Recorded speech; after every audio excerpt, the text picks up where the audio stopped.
you have to get so many marks, you have to compete, you have to run, all along with all the worldly people. No pressure. మరి ఈ లోక సంబంధ వ్యక్తులతో పోటీ పడాలి, rank తెచ్చుకోవాలి, మార్కులు తెచ్చుకోవాలని ఎప్పుడు కూడా నా భార్య నా పిల్లల మీద ఒత్తిడి తేలేదు. And she blessed them, and that they should become real children of God who will depend upon God for all the needs in their future life. ఆమె ఏ విధంగా తన కుమార్తెను దీవించిందంటే దేవుడు వారి యొక్క అవసరాలను కూడా తీర్చేవాడుగా ఉండాలి, అలాగే నా కుమార్తెను దేవుడి మీద ఆధారపడేవాడుగా ఉండాలని ఆమె కోరుకున్నారు. Trust in the promises of God. God has so many promises for you.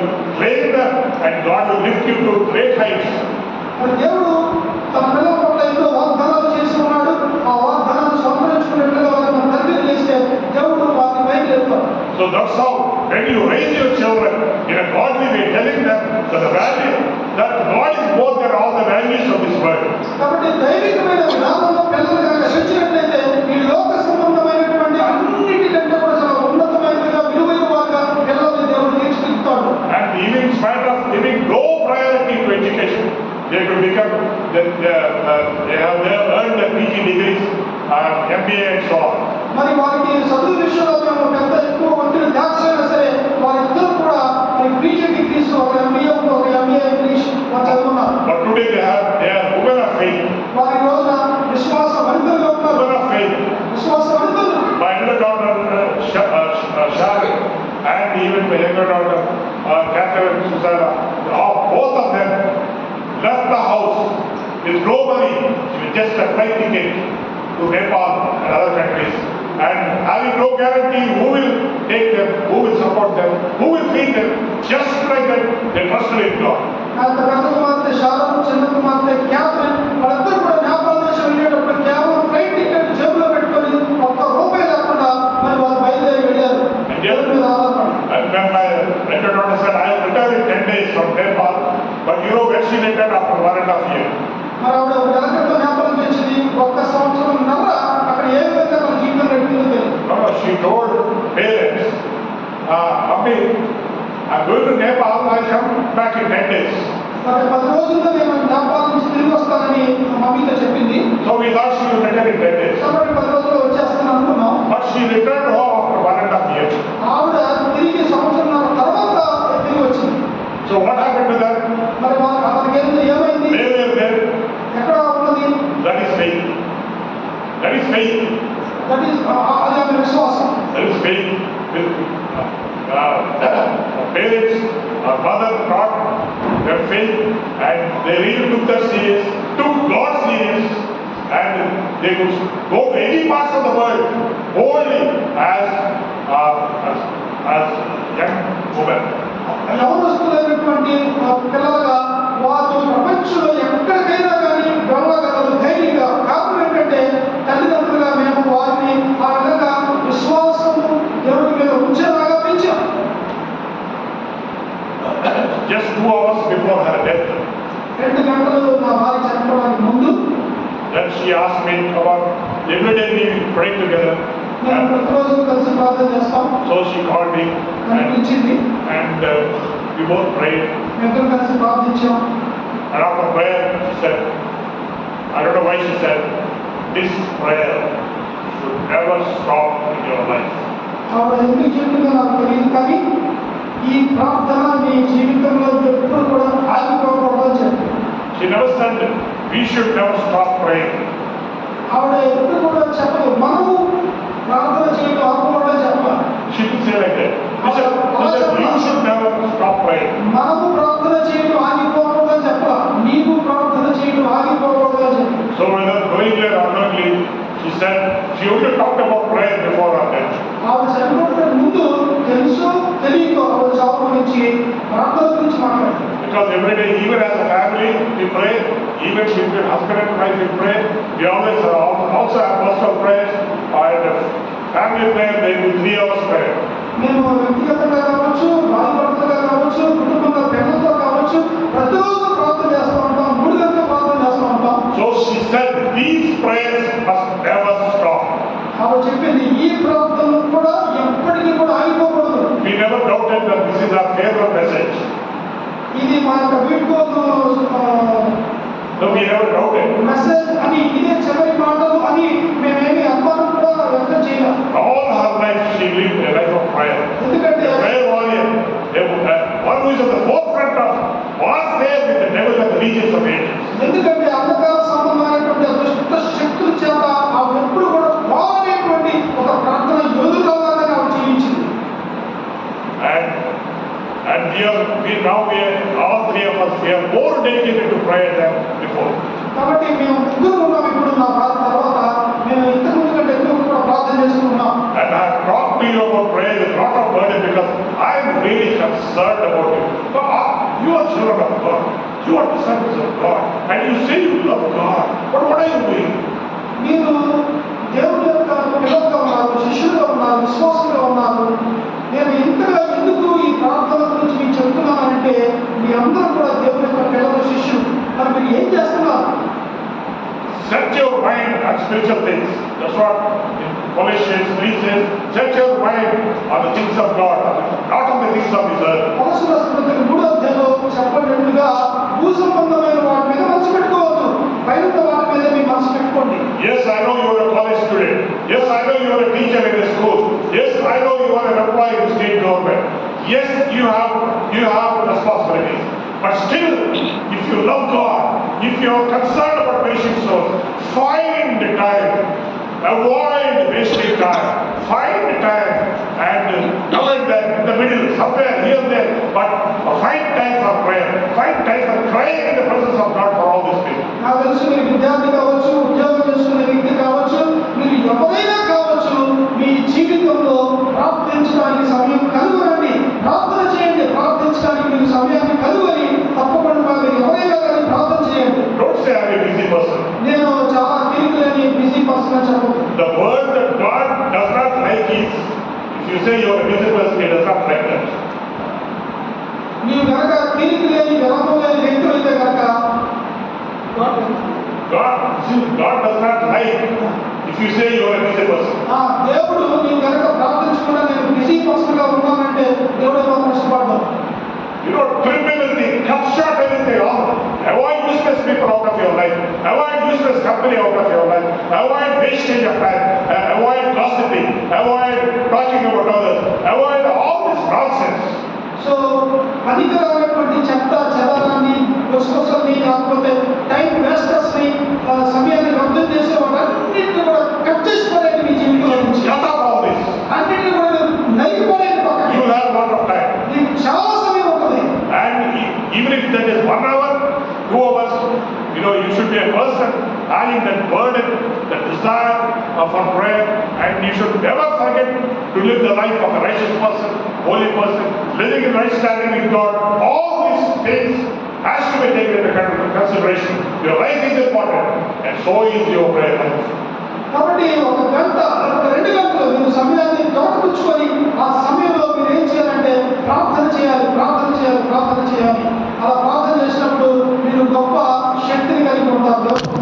Before you leave this camp, maybe tomorrow you are going to leave. బహుశా మీరు యొక్క కాన్ఫరెన్స్ ని, క్యాంప్ ని మీరు రేపు విడిచిపెట్టి వెళ్తారు. God has placed before you many challenges. దేవుడి ముందు చాలా సవాళ్ళను ఉంచుతున్నాడు. He talked about discipleship, ఆయన శిష్యత్వం గురించి మాట్లాడాడు. and I'm asking you, what are you going to do about it? మరి మీరు దాని గురించి వెళ్ళిపోయినప్పుడు ఏం చేస్తారు?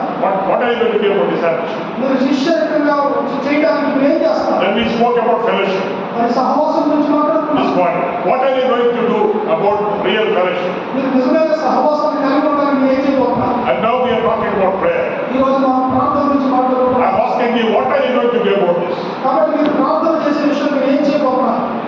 There are 3 responsibilities and there are 3 questions. You have to give response to that. కాబట్టి 3 ప్రశ్నలు, 3 బాధ్యతలు మీ ముందు ఉన్నాయి.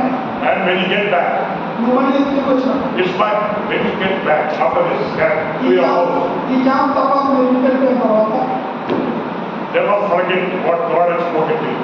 దేవుడు నీతో ఏం మాట్లాడాడు దాన్ని ఏమాత్రం మర్చిపోవద్దు. Don't let the noises of this world, don't let the activities of this world drown you into worldliness again and going back to the same old worldly atmosphere. No!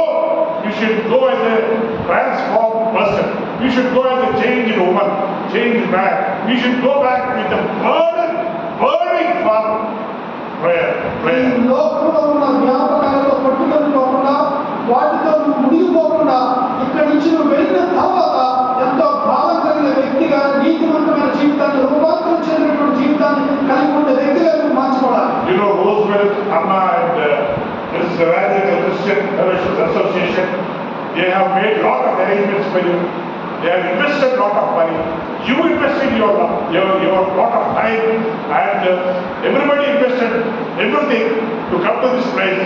But if you're going back empty-handed, may God have mercy upon you.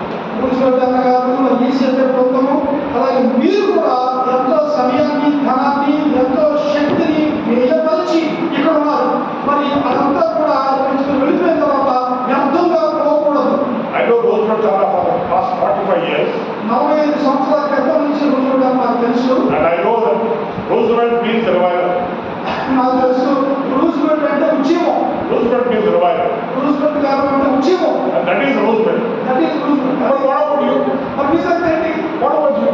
మీ సంగతి ఏం చెప్పాలి? What if the Roosevelt is a revival? Then what about you? Roosevelt గారి ఉద్యమం అయితే మరి మీ గురించి ఏం చెప్పాలి? What about you?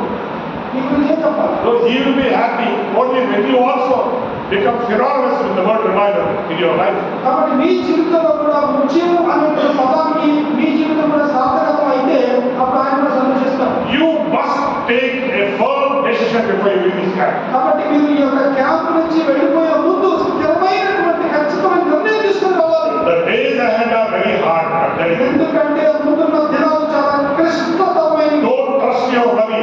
Don't trust your influence. Don't trust your families.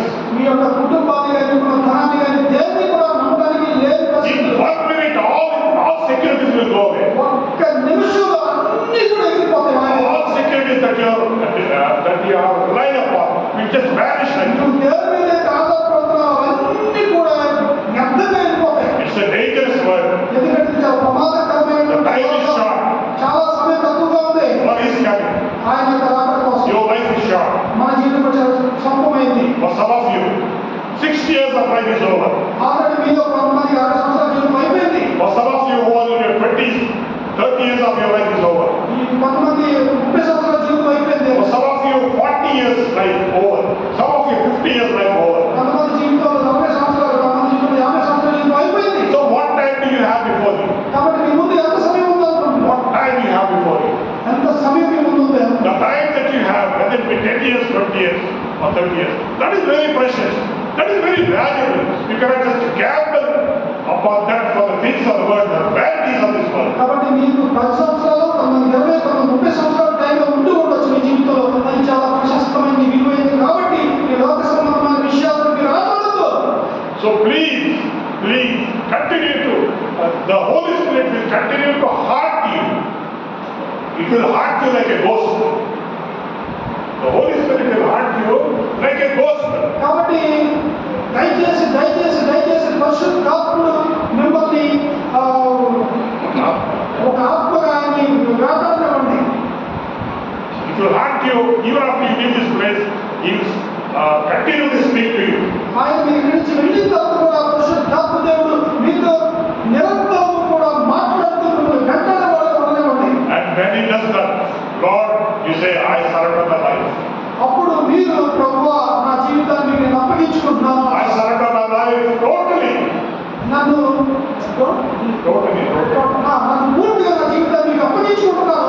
I surrender the limited time I have before you. నాకేదైతే పరిమిత సమయం ఉందో దాన్ని మీకు అప్పగించుకుంటున్నాను.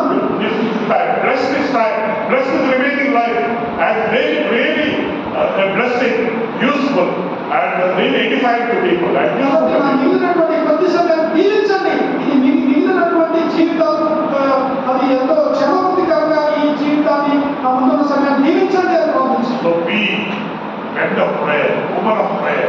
కాబట్టి ప్రార్థించేటువంటి స్త్రీలుగా ప్రార్థించే పురుషులుగా ఉండండి. Will you do that? దాన్ని మీరు చేస్తారా? Will you do that? దాన్ని మీరు చేస్తారా? Has the Lord spoken to you during these 2 days? Has the Lord spoken to you during these 2 days? దేవుడు ఈ 2 దినాలు మీతో మాట్లాడాడా? Did he speak to you?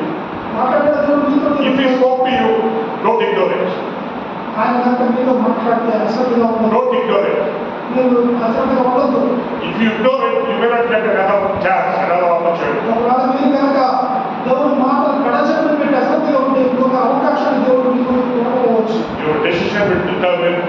your future life. ఈ యొక్క నిర్ణయమే నీ భవిష్యత్తు గమ్యాన్ని నిర్దేశిస్తుంది. But my prayer to God for about you is that you will be fruitful, prosperous spiritually, and a great blessing as a light to the nations of the world. So నా ప్రార్థన మీ విషయం ఏంటంటే మీరు ఆత్మీయంగా ఎంతగానో దీవించబడాలి, ఈ లోకానికి ఒక వెలుగుగా ఉండాలి, మీరు ఫలవంతంగా ఉండాలి, ఈ లోకంలో అనేక మంది మీరు దీవెనకరంగా ఉండాలనేది నా యొక్క ప్రార్థన మీ విషయంలో. Yes, I love you all. నేను అందరినీ నేను ప్రేమిస్తున్నాను, I love Kodana, నేను కోదాన్ని ప్రేమిస్తున్నాను. and I will not forget Kodana after you go back from here. నేను ఇక్కడి నుంచి వెళ్ళిపోయిన తర్వాత నేను కోదాన్ని నా ప్రార్థనలో మర్చిపోతాను. But we have little time. మనకు కొంచెం సమయం ఉంది. Let us do our business, our responsibility, what all we can do. ఏదైతే మన యొక్క జీవన వ్యాపకం అయిందో, ఏదైతే మన బాధ్యతలు ఉన్నాయో మనం అన్ని చేయగలిగి అని చెప్పాలి. We need to do that. మనం చేద్దామా? We need to do that. మనకు కొద్ది సమయంలో అది చేద్దాం. Let's pray. ప్రార్థన చేసుకుందాం.